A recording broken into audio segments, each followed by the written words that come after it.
Europe 1. Une défaite était quasiment synonyme d'un billet retour pour la France. Eh bien, a priori, ce ne sera pas le cas. En tout cas, pas tout de suite, puisque de toute façon, il y a les autres matchs de poule. Le 15 de France est imposé 23-21 face aux Argentins ce matin au Japon. Mais Simon Rubin, vous êtes l'envoyé spécial d'Europe 1 pour cette Coupe du Monde de rugby. Les Bleus nous ont fait peur jusqu'au bout.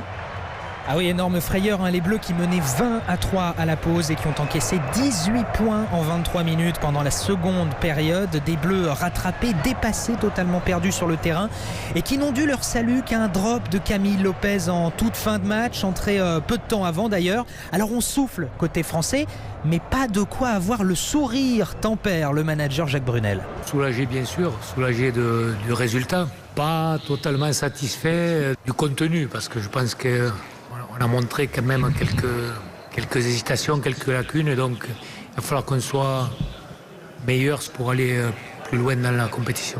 Des Bleus très mesurés, vous l'entendez, trop marqués par les déceptions passées pour célébrer cette victoire, même si au coup de sifflet final, on a vu quelques joueurs français exulter.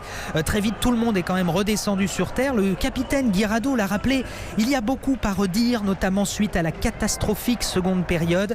Les Bleus soufflent, gardent donc espoir dans ce mondial, mais savent tout le travail qu'il reste à faire pour espérer aller loin dans la compétition. Simon Rubin à Tokyo pour Europe 1. Le prochain match pour le 15 de France, c'est donc le 2 octobre face aux États-Unis. Et cette victoire du 15 de France, on y reviendra dans le journal des sports avec Axel May dans quelques minutes.